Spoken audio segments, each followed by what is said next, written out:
તપાસ બાદ આ સહાયનું એલાન કરવામાં આવ્યું છે। કૃષિ, મહેસૂલ અને નાણાં પ્રધાન સાથે આ ત્રણેય મંત્રાલયની બેઠક થઈ અને જ્યારથી આ અતિવૃષ્ટિ આવી ત્યારબાદથી લઈને 8 થી 9 મીટિંગો પણ થઈ ચૂકી છે, બેઠકો થઈ છે અને આ ઐતિહાસિક છે।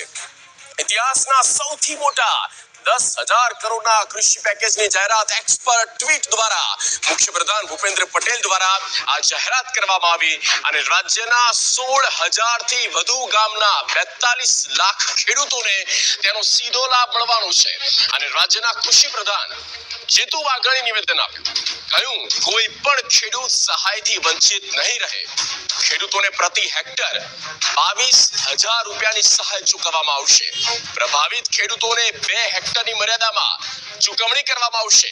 આ કૃષિ પ્રધાન જીતુ વાઘાણી દ્વારા કહેવામાં આવ્યું।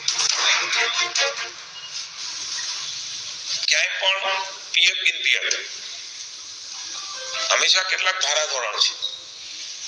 આ વખતે પિયત બિન પિયત બાજુ પર મૂકીને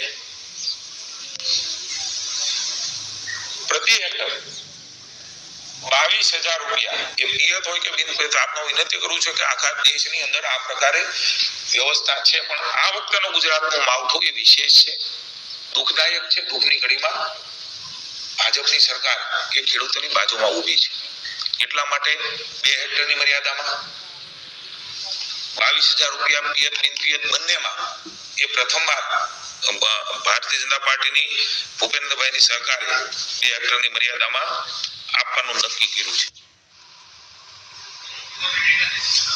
તો આ ઐતિહાસિક પેકેજ છે અને સહાયનો એક મલમ ચોક્કસ આપવામાં આવ્યો છે।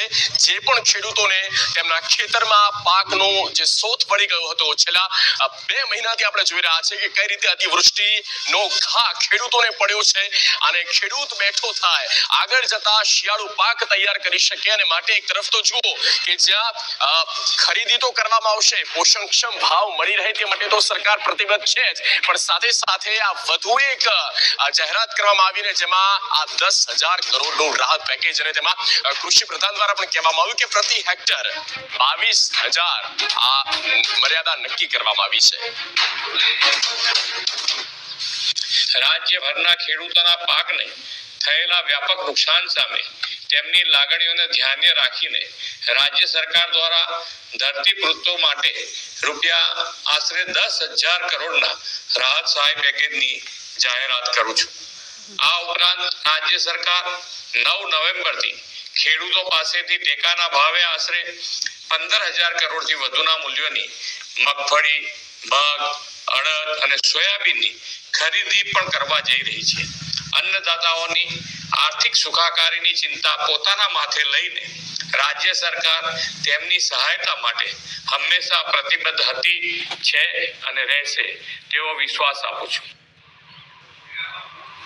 તો આ અરસપર વાત થઈ ગઈ છે અને હવે એક તરફ કે જ્યાં ટેકાના ભાવે તો ખરીદી કરવામાં આવશે, 9 નવેમ્બર તારીખ નક્કી કરવામાં આવી છે અને તેના માટે થઈને અત્યારે હાલમાં પણ એ તમામ તૈયારીઓ વિશેષ શરૂ કરી દેવામાં આવી છે અને સાથે સાથે આ ઐતિહાસિક પેકેજ જુઓ 10,000 કરોડની, આની પહેલા ક્યારેય ગુજરાતમાં થયું નથી। આની પહેલા દરેક સરકારે આપ્યું છે। 2019 થી લઈને આપણે અત્યાર સુધી ગણીએ તો કરોડોમાં સહાય ચૂકવવામાં આવી છે, પેકેજ જાહેર કરવામાં આવ્યા છે, પણ આ વખતનું જે હતું તે કોઈ માવઠું નહીં પણ માવઠાથી પણ વિશેષ કહી શકાય એ અતિવૃષ્ટિ છે અને અતિવૃષ્ટિની સામે ખેડૂત ઉભો થાય, ખેડૂત માટે આ એક મહત્વપૂર્ણ રાહત પેકેજ કહી શકાય કે જેથી ખેડૂત આગામી સમયમાં જે ખેતરોમાં ખેતરોનું ધોવાણ થયું છે, પાકનો તો સોથ પડી ગયો છે અને તેવામાં કઈ રીતે એ રાજ્ય સરકાર મદદરૂપ થઈ શકે। તો આ જુઓ સૌથી મોટી જાહેરાત આજે કરવામાં આવી છે। આ પહેલા પણ અતિવૃષ્ટિ જ્યારથી શરૂ થઈ ત્યારથી જુઓ અલગ અલગ મંત્રીઓ પ્રભારી બનીને પોતપોતાના અલગ અલગ જિલ્લા જે નક્કી કરવામાં હતા ત્યાં મીટિંગો કરવામાં આવી, પરિસ્થિતિ સમજવામાં આવી હતી। એ બધાની વચ્ચે 9 બેઠકો થાય છે, 3 મંત્રાલય ભેગા થાય છે અને આજે આ સમીક્ષા પછી આ એક આંકડો જે છે તે ખુદ મુખ્યપ્રધાન તેમના તરફથી જાહેર કરે છે। આ અંગે